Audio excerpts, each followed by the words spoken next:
Pour vos portails et garde-corps, faites le choix de Finalu Clos 2000. Votre spécialiste depuis plus de 25 ans, zone artisanale de la tannerie à Ancerville. Contactez-nous pour vos études et rénovations 03 29 75 22 25 ou sur clos2000.fr. Ouvert du lundi au vendredi et le samedi sur rendez-vous.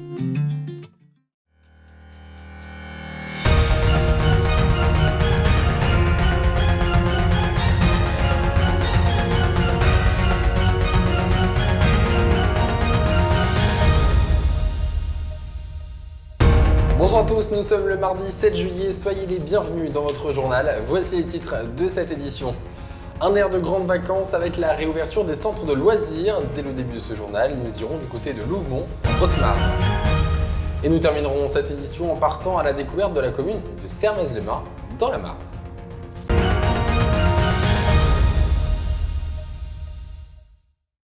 Mais avant de développer ces titres, place à l'actualité. Hier, le nouveau gouvernement de Jean Castex a été annoncé. Jean Carré avec nous sur le plateau pour nous décrypter cette nouvelle organisation. Eh bien Antoine, on peut dire qu'il y a eu quelques surprises à la suite de l'annonce de ce nouveau gouvernement. En effet, Nicole Belloubet a donné les sceaux à celui que l'on surnomme le ténor du barreau, maître Éric Dupond-Moretti, qui devient donc le nouveau ministre de la Justice. Côté culture, c'est Roselyne Bachelot, ancienne ministre de la Santé, sous la présidence de Nicolas Sarkozy de 2007 à 2010. Elle remplace donc Franck Riester et en devenant ministre de la Culture. Barbara Pompili, jusque-là députée de la Somme, a été nommée ministre de la Transition écologique et solidaire à la place d'Elisabeth Borne.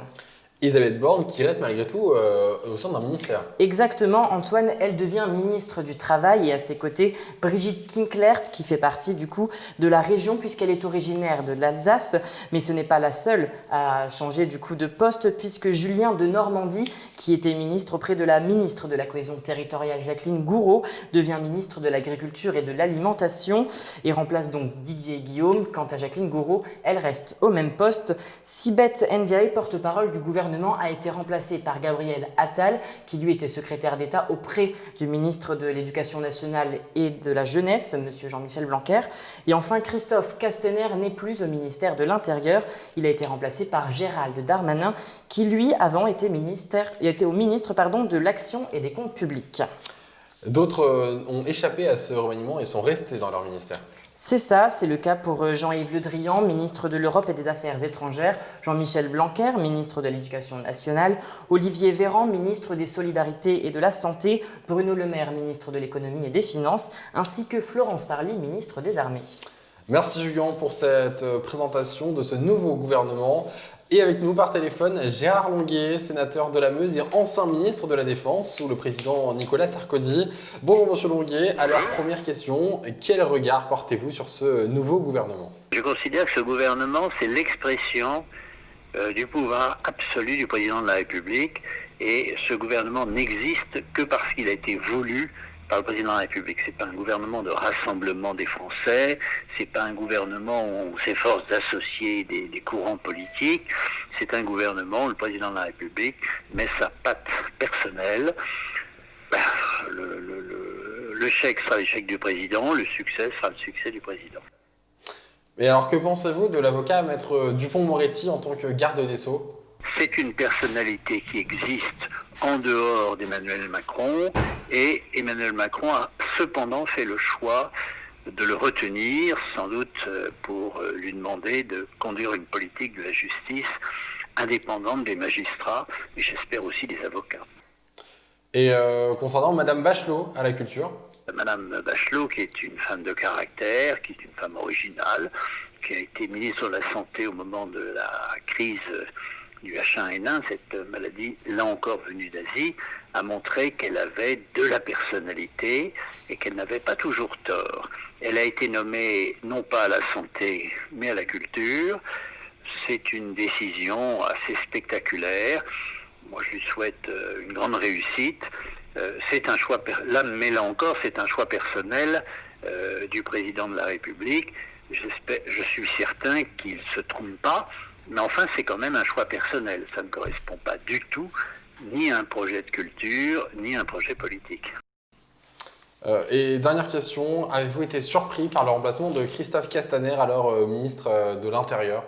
Alors, il y a des ministres, qui au sein du gouvernement précédent avaient échoué. C'est le cas de M. Castaner, c'est le cas de Mme Naï.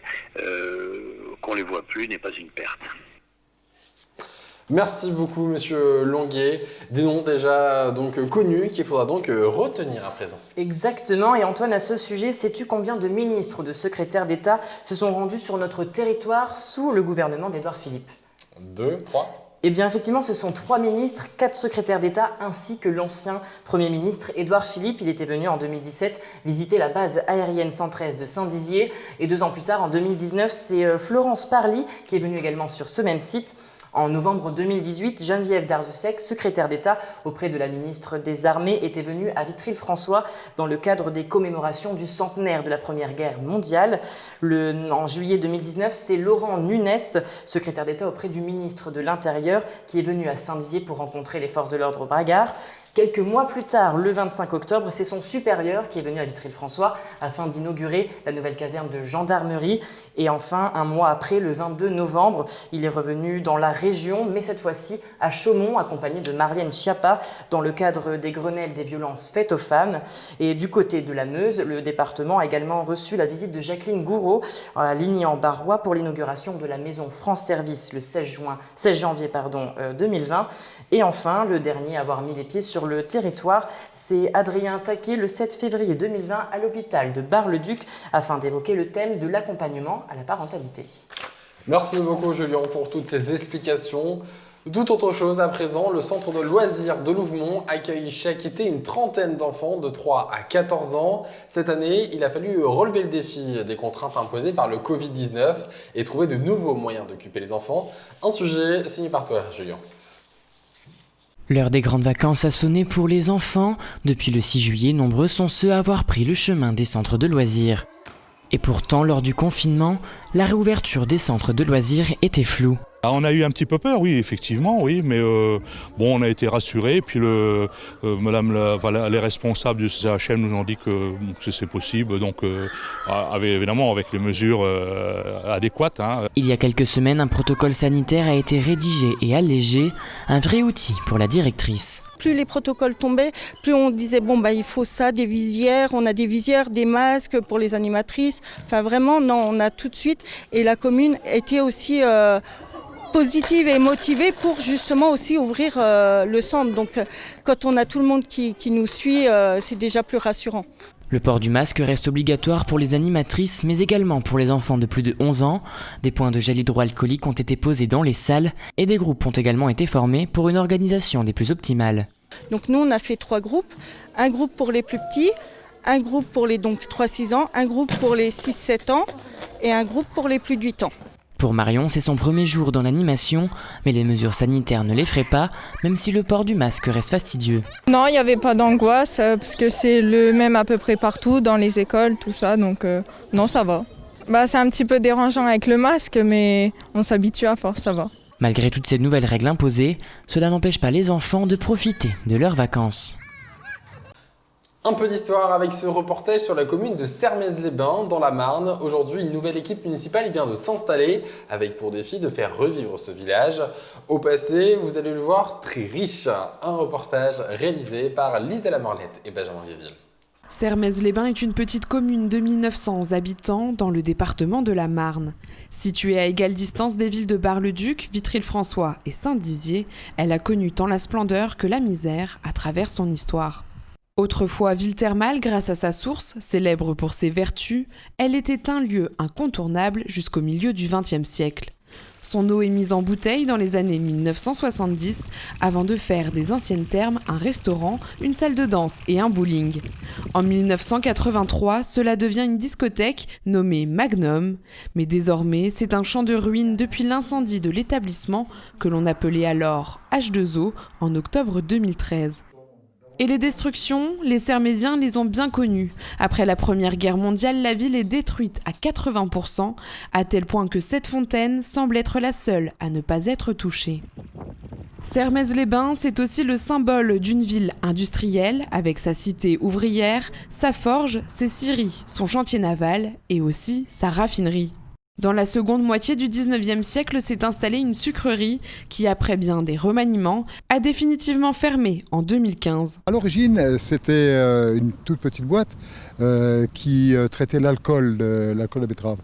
Progressivement, les années aidant, ça s'est transformé. Et puis, nous avons eu progressivement des travaux relativement importants qui ont fait que l'usine s'est trouvée avec des dimensions correctes, en fin de compte, jusque dans les années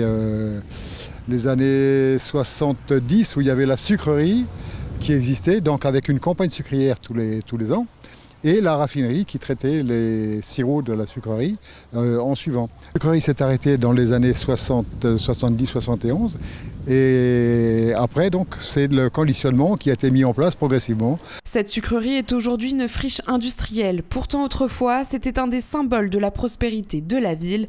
Dans les années 60, elle employait jusqu'à 500 personnes. Donc tout ça, ça drainait du monde, ça faisait marcher le commerce, ça faisait marcher les bistrots, ça faisait pour une petite ville qui vivait bien. Hein. À l'image de son emblème, le phénix, Sermaize cherche désormais à retrouver son attractivité passée. Quand on arrive dans une ville, le premier aspect est important. Et je pense qu'actuellement, ça peut un petit peu dérouter les gens de se dire c'est pas très vivant, c'est pas très fleuri, les façades des commerces se ferment petit à petit. Et je pense qu'il faut essayer de retrouver un vrai attrait. Son collège est flambant neuf et de nouvelles entreprises prospèrent comme Alphaflex, spécialisée en tuyauterie, qui emploie près de 80 personnes. Désormais, c'est Saïd Yacoubi, le nouveau maire de la commune. Cet enfant du pays compte bien redorer l'image de sa ville avec son équipe et cela passera par des projets d'embellissement. La chose qu'on fera, qui nous est demandé, c'est la réfection de la piscine, déjà. Après, le presbytère, c'est la maison où c'était le centre culturel quand j'étais gamin, parce qu'il n'y avait pas de centre culturel avant. Donc ça, c'est une salle qu'on va refaire avec le logement du curé, puisque c'était le logement du curé qui était à côté. Donc ça, c'est la deuxième priorité qu'on va se faire. Et troisièmement, en travaux, ça sera la rénovation de la cité ouvrière Les Platanes. Mais bon, je crois que c'est déjà engagé par le conseil qui va sortir. Donc ça sera les trois gros chantiers déjà. Idéalement placé au carrefour de plusieurs bassins de vie, le maire compte bien jouer sur cet atout en proposant de nouvelles parcelles constructibles pour séduire de nouveaux habitants. C'est la fin de cette édition, merci à tous de l'avoir suivi. Tout de suite, vos prévisions météo avec des températures assez similaires à celles d'aujourd'hui pour la journée de demain. Belle soirée à tous. Toute l'actualité qui vous concerne, à voir ou à revoir dès maintenant sur puissancetélévision.fr et sur notre application mobile.